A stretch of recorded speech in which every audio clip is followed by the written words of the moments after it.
Hello students, welcome to my YouTube classes. हम 11th class की chemistry के अंदर लेसन 3 पढ़ रहे थे। इसमें हमने कुछ जो पीरियोडिक टेबल है उसके बारे में पढ़ा है कि अलग अलग जो नियम दिए गए थे, अलग अलग जो ज्योतिरिक नियम है, अष्टक नियम है, या फिर मेंडलीव का नियम है, या फिर जो मॉडर्न पीरियोडिक टेबल है उसको हमने स्टार्ट कर दिया था। आज हम जो मॉडर्न पीरियोडिक टेबल है उसके जो कुछ विशेषताएं हैं उनके बारे में पढ़ेंगे। आई थिंक आपने पिछली क्लास में जो कुछ भी बताया वो देख लिया होगा, तो आज हम इनकी विशेषताएं के बारे में पढ़ेंगे तो आप उनको अच्छे से समझ पाओगे। इसमें हमने पीछे देखा था कि कुछ आवर्त होते हैं और कुछ वर्ग होते हैं, तो इनकी जो विशेषताएं हैं उनके बारे में देखते हैं। तो जो आवर्त की विशेषता है उनके बारे में पढ़ते हैं कि आवर्त सारणी के लिए, यानी कि किसी भी जो आवर्त है उसमें लेफ़्ट टू राइट यानी कि बाएं से दाएं जाने पर जो तत्वों का क्रम है, यानी कि तत्वों का जो धातुई गुण है वो कम होता जाता है। यानी कि आप ये देखो कि ये हमारी नॉर्मल पीरियोडिक टेबल है, इस बॉक्स के रूप में देखते हैं। तो ये जो आवर्त सारणी है इसमें क्या हुआ कि जो लेफ़्ट टू राइट, यानी कि यहाँ से लेफ़्ट, ये राइट की साइड में, अगर लेफ़्ट टू राइट जाएंगे तो क्या क्या करेक्टर हो रहे हैं तो उनको नोट करते हैं। तो इसमें क्या होता है, इसमें बताया कि इनके जो लेफ़्ट टू राइट जाएंगे तो इनके जो धातुई गुण हैं वो तो क्या हो रहे हैं कि कम हो रहे हैं, यानी कि कम हो गए। और जो अधातुई गुण हैं उनमें क्या हो रही है कि वृद्धि हो रही है। यानी कि आप याद रखो कि पीरियोडिक टेबल के अंदर हम अगर लेफ़्ट टू राइट जा रहे हैं तो लेफ़्ट साइड से राइट की तरफ बढ़ेंगे, जो धातुई गुण है यानी कि मेटेलिक करेक्टर हैं वो तो क्या होंगे कि कम होंगे। यानी कि लेफ़्ट साइड में तो काफ़ी हैं मेटेलिक करेक्टर, लेफ़्ट में तो हैं, लेकिन राइट साइड में जैसे जैसे बढ़ेंगे तो वो धीरे धीरे क्या होंगे कि कम होते जाएंगे। लेकिन नॉन मेटेलिक करेक्टर हैं यानी कि जो अधातुई गुण हैं वो क्या होंगे कि लेफ़्ट में तो वो कम हैं, फिर जैसे जैसे राइट में बढ़ेंगे तो वो क्या होंगे कि वो बढ़ते जाएंगे। ऐसे ही आप देखो सेकंड कि आवर्त सारणी के किसी आवर्त में बाएं से दाएं जाने पर तत्व की रासायनिक क्रियाशीलता घटती है, यानी कि जो केमिकल रिएक्टिविटी है, यानी कि रासायनिक जो क्रियाशीलता है वो घटती है और बाद में बढ़ती है। यानी कि लेफ़्ट में तो क्या है उसकी क्रियाशीलता कम है, और जैसे ही राइट में जाएंगे तो उसकी क्रियाशीलता क्या होगी, बढ़ेगी। आपको पता है, आप ये पढ़ोगे तो पता चलेगा उसकी नेगेटिविटी भी बढ़ती जा रही है तो उनकी क्रियाशीलता भी बढ़ती जाएगी। फिर थर्ड पॉइंट देखते हैं कि किसी आवर्त में तत्वों के संयोजकता यानी कि जो वैलेंसी है वो 1 से बढ़कर के 4 हो जाती है तथा उसके बाद घटते घटते 0 हो जाते हैं। यानी कि स्टार्टिंग में तो क्या हो रहा है कि उनकी संयोजकता है यानी कि वैलेंसी है वो क्या हो रही है, बढ़ रही है, लेकिन जैसे जैसे हम राइट साइड में जाएंगे तो वो 0 भी हो रही है, यानी कि कम होती जाएगी। फिर फोर्थ पॉइंट देखें कि किसी आवर्त में बाएं से दाएं जाने पर संयोजी इलेक्ट्रॉनों की संख्या है वो 1 से बढ़कर 8 हो जाती है। यानी कि जो वैलेंस इलेक्ट्रॉन है इनकी संख्या में क्या हो रही है, वृद्धि हो रही है। तो आप याद रखें कि लेफ़्ट टू राइट जाएंगे तो राइट की साइड में जाते जाते उसकी क्या हो रही है कि इलेक्ट्रॉन्स में जो संयोजी इलेक्ट्रॉन्स हैं उनकी संख्या बढ़ रही है। फिर बताया कि आवर्त सारणी में किसी आवर्त में इलेक्ट्रॉन प्रति का मान है वो बाएं से दाएं जाने पर प्राय बढ़ता है, यानी कि जो इलेक्ट्रॉन्स है उनका जो वो है बढ़ रहा है। फिर है कि आवर्त सारणी में किसी आवर्त में बाएं से दाएं जाने पर विद्युत ऋणात्मकता का मान क्रमशः बढ़ता जाता है। तो आप देखो जो से हम नॉर्मल देखते हैं कि लेफ़्ट साइड है, यहाँ पे तक क्या हो रहा है कि इसकी ऋणात्मकता कम हो रही है, और जैसे जैसे राइट में गए तो आप याद रखो हम बोलते हैं कि फ्लोरीन है उसकी विद्युत ऋणात्मकता सबसे ज़्यादा है। यानी कि लेफ़्ट से राइट की साइड में बढ़ेंगे तो विद्युत ऋणात्मकता का मान ऑलरेडी बढ़ रहा है। फिर 7th पॉइंट बताया कि आवर्त सारणी में किसी आवर्त में बाएं से दाएं जाने पर जो आयनन विभव यानी कि आयनाइजेशन पोटेंशियल है उनका मान भी क्या हो रहा है, बढ़ रहा है। अब हमने इनके कुछ कैरेक्टर देखे हैं, लेकिन अब ये तो डिटेल से हमने पढ़ लिया, लेकिन आपको याद भी तो होना चाहिए। तो आप बस ये याद रखो कि लेफ़्ट से राइट हम जा रहे हैं। अब आप नॉर्मली देखो कि हमने जो अब तक पढ़ा है उसमें हमें वो याद भी होनी चाहिए इनकी विशेषताएं, ये हमारे काफ़ी काम में आएंगी। तो आप याद रखो कि लेफ़्ट से अगर राइट की साइड में जा रहे हैं तो क्या क्या बढ़ रहा है और क्या क्या घट रहा है। तो हम पहले जो चीज़ें बढ़ रही हैं उनके बारे में देखते हैं। तो पहले आप देख लो कि अधातुई यानी कि नॉन मेटेलिक कैरेक्टर हैं वो क्या हो रहे हैं, वो बढ़ रहे हैं, ठीक है। फिर दूसरी क्या बताएं, इसमें जो रासायनिक क्रियाशीलता है यानी कि केमिकल काइनेटिक्स है, वो उनकी रिएक्टिविटी क्या हो रही है, बढ़ रही है, यानी कि रासायनिक क्रियाशीलता भी बढ़ रही है। फिर इसमें क्या बताया है कि इनकी जो संयोजकता है, उसको छोड़ो आप एक बार क्योंकि वो घट रही है। फिर है इनकी जो इलेक्ट्रॉनों की जो संख्या है वो भी बढ़ रही है। फिर इसमें बताया कि विद्युत ऋणात्मकता का है उसका मान भी बढ़ रहा है और जो आयनन विभव है वो भी बढ़ रहा है। यानी कि आप याद रखो कि जो अधातुई गुण हैं वो भी बढ़ेंगे, रासायनिक क्रियाशीलता भी बढ़ रही है, इलेक्ट्रॉनों की संख्या भी बढ़ रही है। अगर इलेक्ट्रॉनों की संख्या बढ़ेगी तो आपको पता ही है कि उसकी क्रियाशीलता बढ़ रही है। और फिर क्या है, जो आयनन विभव है वो भी बढ़ रहे हैं। अब ये याद रखो कि घट क्या रहा है, इसमें आपने देखा कि जो धातुई गुण हैं वो क्या हो रहे हैं, स्टार्टिंग में हमने देखा कि जो धातुई गुण हैं वो क्या हो रहे हैं, कम हो रहे हैं। यानी कि धातुओं का जो गुण है वो कम हो गया और अधातु का बढ़ गया। तो आप ये चीज़ अच्छे से नोट कर लो कि क्या लेफ़्ट से राइट में जा रहे हैं तो क्या क्या मान बढ़ रहे हैं और क्या क्या वैल्यू इनकी घट रही है, आप इनको याद रखो। फिर हम नेक्स्ट देखते हैं। फिर नेक्स्ट देखो कि आवर्त सारणी में किसी आवर्त में बाएं से दाएं जाने पर परमाणु आकार और परमाणु त्रिज्या घटता है।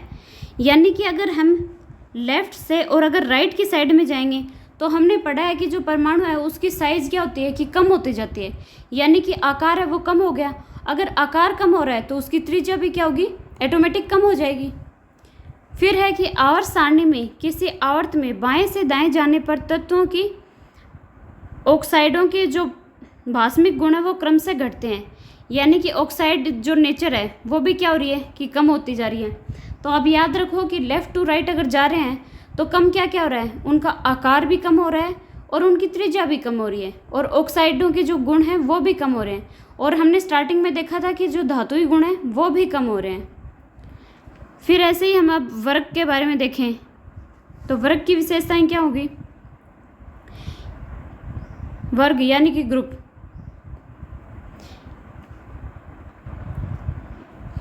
अब जो वर्ग की विशेषताएं यानी कि जो हमारे ग्रुप्स थे, ग्रुप्स हमने देखा था कि जो अप टू डाउन यानी कि 7 ग्रुप होते हैं, तो उनके बारे में देखते हैं कि जो आवर्त सारणी है, आप एक तो देखो कि जो लेफ़्ट टू राइट और अप टू डाउन की सिचुएशन देखेंगे तो उसमें बहुत सी सिमिलरिटी हैं। हमने अभी पीछे पढ़ा था कि लेफ़्ट टू राइट जाएंगे तो क्या हो रहा है कि साइज़ बढ़ रही है, त्रिज्या का मान भी क्या हो रहा है, आकार तो नहीं सॉरी आकार कम हो रहा है और त्रिज्या भी कम हो रही है। लेकिन अप टू डाउन जाएंगे तो क्या होगा, इनका आकार और त्रिज्या दोनों बढ़ेंगी, ये अपोजिट हैं एक दूसरे के। तो देखो आप आवर्त सारणी में किसी वर्ग में ऊपर से नीचे जाने पर जो धातुई गुण में वृद्धि होती है, और लेफ़्ट टू राइट हमने क्या पढ़ा था कि जो धातुई गुण हैं वो कम हो रहे हैं, यानी कि ये अपोजिट हो गया। सेकंड है कि धातुओं के वर्ग में ऊपर से नीचे जाने पर अधातुओं की क्रियाशीलता बढ़ती है, जबकि धातुओं के वर्ग में ऊपर से नीचे जाने पर अधातुओं के जो रासायनिक क्रियाशीलता है वो क्या होती है, घटती है। यानी कि ये भी लेफ़्ट टू राइट बढ़ रही थी लेकिन अप टू डाउन जाएंगे तो क्या होगा कि कम होगी। फिर है कि किसी एक वर्ग में तत्वों की जो संयोजकता है वो समान होती है। संयोजकता है उसमें बढ़ाई बताई, और यानी कि संयोजकता है यानी कि वैलेंसी है वो समान होती है। जबकि उसमें हमने क्या पढ़ा था कि वो स्टार्टिंग में तो क्या हो रही है कि 1 to 8 संयोजकता लेफ़्ट टू राइट बढ़ रही है और फिर लास्ट में शून्य भी हो रही है। और इसमें क्या हो रहा है कि समान ही हो रही है वर्ग में, यानी कि ग्रुप में समान होती है। फिर है कि किसी वर्ग में सभी तत्वों के संयोजी इलेक्ट्रॉनों की संख्या समान होती है, यानी कि वैलेंस इलेक्ट्रॉन है वो भी समान होंगे इसके अंदर अप टू डाउन जाएंगे तो। फिर 5th पॉइंट बताया कि आवर्त सारणी की किसी वर्ग में जो इलेक्ट्रॉन प्रति का मान है वो ऊपर से नीचे जाने पर घटता है। यहाँ पे इलेक्ट्रॉन प्रति का मान क्या हो रहा है, घट रहा है। फिर नेक्स्ट है कि आवर्त सारणी में किसी वर्ग में ऊपर से नीचे जाने पर विद्युत ऋणात्मकता का मान प्राय घटता है। और आप हमने देखा था कि लेफ़्ट टू राइट अगर आवर्त में जा रहे हैं तो क्या हो रहा है कि ऋणात्मकता का मान बढ़ रहा है, और ऊपर से जब नीचे आ रहे हैं तो क्या हो रहा है, ऋणात्मकता का मान क्या हो रहा है कि कम हो रहा है, यानी कि उनकी नेगेटिविटी कम हो रही है। ये भी आपस में अपोजिट हो गए। फिर है कि आवर्त सारणी में किसी वर्ग में ऊपर से नीचे जाने पर आयनन विभव का मान घटता है। आयनाइजेशन पोटेंशियल है वो क्या हो रहा है कि कम हो रहा है। और लेफ्ट टू जा रहे थे, राइट जा रहे थे, तो हमने क्या देखा था कि आयनन विभव का मान क्या है, बढ़ता है। लेकिन ऊपर से नीचे जब आ रहे हैं तो आयनन विभव का मान क्या हो रहा है कि घट रहा है। फिर है कि आवर्त सारणी में किसी वर्ग में ऊपर से नीचे जाने पर परमाणुओं का आकार और परमाणुओं की त्रिज्या का मान क्या होता है, बढ़ता है। यानी कि उसके अंदर जो हम आवर्त में जा रहे थे तो क्या हो रहा था कि परमाणु का जो मान है यानी कि आकार है वो घट रहा था और त्रिज्या का मान भी घट रहा था। लेकिन अप टू डाउन यानी ऊपर से नीचे जा रहे हैं तो क्या हो रहा है, परमाणु का मान यानी कि आकार और जो त्रिज्या है दोनों ही क्या हो रही हैं, बढ़ रही हैं। अब आप दोनों आवर्त और जो वर्ग के बारे में पढ़ा तो इतना तो समझ ही गए होंगे कि लेफ़्ट टू राइट जा रहे हैं तो जो चीज़ बढ़ रही है वो अप टू डाउन जा रहे हैं वो घट रही है, यानी कि एक दूसरे के अपोजिट हैं। तो आप इन चीज़ को अच्छे से याद करो। ज़्यादा बेस्ट होगा आप पढ़ो तो एक बार दोनों को, लेकिन आप एक को अच्छे से याद करो तो दूसरे का उसका अपोजिट समझोगे तो फिर वो अच्छे से याद होगा। फिर नेक्स्ट है कि तत्वों से संबंधित प्रमुख जानकारियाँ। इनमें कुछ हमने मतलब काफ़ी पढ़ा है तो इनके बारे में भी देखते हैं। अगर हमसे कोई पूछे कि अभी तक कितने एलिमेंट्स हमने ज्ञात हो चुके हैं तो आप याद रखो कि कुल तत्व कितने हैं कि 108 तत्व ज्ञात हो चुके हैं। ज्ञात तत्वों की संख्या 108 है। और प्रकृति में प्राप्त तत्व कितने हैं यानी कि नेचर से हमें कितने मिले हैं 98 हो गए। और जो कृत्रिम तरीके से यानी कि आर्टिफिशियली हमने बनाए हैं जिन्हें, तो उनकी संख्या कितनी है, वो है 20। और पृथ्वी पर जो सबसे अधिक मात्रा में पाए जाने वाला जो तत्व है वो है ऑक्सीजन। आपको ये तो मोस्ट ऑफ सभी को पता है कि ऑक्सीजन की मात्रा सबसे ज़्यादा है और हमारे लिए ज़रूरी भी है। फिर देखते हैं कि पृथ्वी पर सबसे अधिक मात्रा में पाए जाने वाला जो धातु तत्व है, अगर धातु पूछे कि धातु तत्व सबसे ज़्यादा कौन सा है तो वो क्या होगा, वो होगा हमारा एल्यूमिनियम।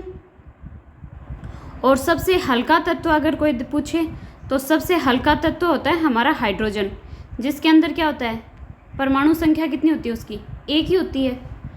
और जो सबसे भारी तत्व है वो क्या होगा, ओस्मियम। ओस्मियम है वो सबसे भारी तत्व है। और सबसे हल्का तत्व होगा हाइड्रोजन। सबसे हल्का धातु तत्व यानी कि धातु के बारे में पूछा है कि सबसे हल्की धातु कौन सी है, तो वो जो लिथियम होगी, इसका एटॉमिक नंबर 3 है, 3 नंबर पे आता है। और सबसे हल्का जो धातु तत्व है वो लिथियम ही है। और द्रव धातु तत्व अगर कोई पूछे तो क्या होगा, पारा। पारा है वो लिक्विड स्टेट में होता है। और अगर हमें जैसे लिक्विड स्टेट में बता दिया अभी, द्रव जो अधातु तत्व है कौन सा होगा, तो वो क्या होगा, ब्रोमीन। ब्रोमीन है वो क्या होगा, अधातु तत्व है द्रवावस्था में। फिर अगर पूछे कोई कि विद्युत का सबसे अच्छा सुचालक तत्व है, यानी कि अगर गुड कंडक्टर अगर कोई पूछे विद्युत का तो वो सबसे ज़्यादा क्या होगा, वो होगा चांदी। और विद्युत का सुचालक अधातु अगर पूछे तो वो क्या होगा, ग्रेफाइट। हम नॉर्मल आपने पढ़ा होगा कि जो पेंसिल होती है, पेंसिल की नोक है, उसमें क्या होता है कि ग्रेफाइट होता है। और वो क्या होगा, विद्युत का सुचालक होता है। अधातु है लेकिन फिर भी क्या है, वो विद्युत का सुचालक होता है। फिर नेक्स्ट देखें कि सबसे अधिक आघातवर्धनीय तत्व है, तो सबसे अधिक आघातवर्धनीय तत्व क्या होता है, सोना। यानी कि इसको चाहे कितनी भी बारीक डिजाइन बना लो इसकी आप, यानी कि आघातवर्धनीय धातु अगर सबसे ज़्यादा है तो वो क्या होगा, वो होगा सोना। और सबसे अधिक क्रियाशील अधातु तत्व पूछे, जैसे अगर हमने पढ़ा है कि जैसे अक्रियाशील क्रियाशील पूछा है, सबसे अधिक क्रियाशील अधातु, तो अक्रियाशील में क्या होगा, फ्लोरीन होगा, यानी कि F। फ्लोरीन है वो सबसे अधिक क्रियाशील अधातु है, यानी कि सबसे ज़्यादा रिएक्टिव है लेकिन वो अधातु है ये। और सबसे अधिक अगर क्रियाशील धातु के बारे में पूछें तो वो क्या होगा, वो होगा सीजियम। यानी कि अगर धातु पूछे तो है सीजियम जो क्रियाशील है, और जो कि अधातु के बारे में पूछें जो सबसे ज़्यादा रिएक्टिव है वो होगी हमारी फ्लोरीन। फिर है कि सर्वाधिक आयनन विभव यानी कि आयनाइजेशन पोटेंशियल वाला तत्व कौन सा है, तो वो होगा हमारा हीलियम। 2 नंबर पे आता है हीलियम। तो ये क्या होगा, इसका आयनन विभव है वो क्या होता है, सर्वाधिक है। और अगर न्यूनतम आयनन विभव वाला पूछे तो क्या होगा, तो वो होगा सीजियम। आपने अभी देखा कि सबसे अधिक क्रियाशील धातु कौन सा है, सीजियम है, लेकिन इसका आयनन विभव क्या होता है, वो न्यूनतम होता है। सीजियम का आयनन विभव न्यूनतम है, इसीलिए इसकी क्रियाशीलता क्या है, ज़्यादा है। फिर पूछा कि सर्वाधिक इलेक्ट्रॉनिक प्राप्ति वाला तत्व है, तो इलेक्ट्रॉनिक प्राप्ति वाला तत्व कौन सा है, तो वो क्या होगा हमारा क्लोरीन। यानी कि इलेक्ट्रॉन नेगेटिविटी तो फ्लोरीन की होती है, लेकिन जो इलेक्ट्रॉनिक प्राप्ति वाला तत्व अगर पूछें तो वो हमारा होगा क्लोरीन। और जो सर्वाधिक विद्युत ऋणात्मक तत्व है वो अभी बताया फ्लोरीन है, लेकिन ये इलेक्ट्रॉन प्राप्ति पूछा है तो वो क्लोरीन है। फिर है सबसे प्रबल ऑक्सीकारक पदार्थ, यानी कि सबसे ज़्यादा प्रबल ऑक्सीडाइजिंग पदार्थ कौन सा होगा, तो वो भी हमारा फ्लोरीन ही होगा। ये सबसे ज़्यादा ऋणात्मक भी है और ऑक्सीकारक भी है। और एक मेन बात ये अभी बताया कि ये सबसे अधिक क्रियाशील अधातु भी फ्लोरीन है, यानी कि फ्लोरीन है वो बहुत ऋणात्मक भी है, ऑक्सीकारक भी है, और ये एक अधातु भी है। फिर इसमें पूछा इन्होंने कि सर्वाधिक गैसीय तत्वों वाला तत्व है, यानी कि गैसीय स्टेट में सर्वाधिक कौन से तत्व मिलेंगे, तो शून्य वर्ग जो हमारी जो पीरियोडिक टेबल है उसमें राइट साइड में मिलते हैं, जो आवर्त सारणी में, तो वो क्या है, शून्य वर्ग। तो आपने देखा कि वैसे तो क्या होता है कि नाइट्रोजन गैस मिलती है, लेकिन सर्वाधिक अगर हमारी बॉडी के अंदर देखें, एनवायरनमेंट में भी देखें, तो काफ़ी मात्रा में क्या होता है कि ऑक्सीजन मिल रही है। फिर है कि मिट्टी के तेल में रखा जाने वाला तत्व है, यानी कि मिट्टी के तेल में किसको डुबो के रखते हैं, सोडियम को, क्योंकि ये एयर के या वाटर के कांटेक्ट में आएगा तो क्या होता है, जलने लगता है, इसलिए इसको मिट्टी के तेल में रखा जाता है।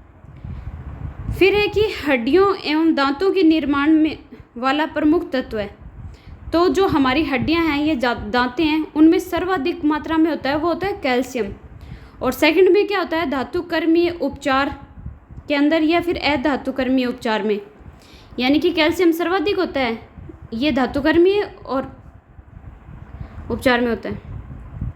फिर धातुकर्म यानी कि मेटलर्जी के बारे में पढ़ते हैं, तो अयस्कों से धातुओं के उत्पादन में कई भौतिक या रासायनिक प्रक्रियाएं काम में आती हैं। धातु के उत्पादन में निहित विभिन्न प्रतिक्रियाओं को सामूहिक रूप से धातुक्रम कहते हैं। और जो खनिज यानी कि मिनरल्स हैं, ये प्रकृति में पाए जाने वाला वह पदार्थ है जिसमें मुख्यतः एक रासायनिक अवयव यानी कि तत्व या यौगिक उपस्थित रहता है, खनिज कहलाता है। फिर अयस्क के बारे में देखें तो जिन खनिज में धातु का पर्याप्त प्रतिशत हो तथा उसमें शुद्ध धातु सरलता से एवं सस्ते से प्राप्त हो की जा सके, उसे अयस्क कहते हैं। उदाहरण के लिए आयरन है, आयरन पाइराइट लोहे का खनिज है, परंतु इससे लोहा प्राप्त करना आर्थिक दृष्टि से क्या होता है, लाभदायक नहीं है, और यह लोहे का अयस्क भी नहीं है। आई थिंक आप लोग समझ गए होंगे आज की क्लास में जो पढ़ा है वो। आप इनको आज डिटेल से पढ़ें, तो फिर कल हम इनसे जो ये जो तत्व अयस्क और उनके सूत्र हैं उनके बारे में पढ़ेंगे। आज आप इनके करैक्टर के बारे में पढ़ लीजिए, और कल हम इनके जो सूत्र हैं उनके बारे में पढ़ेंगे। Thank you.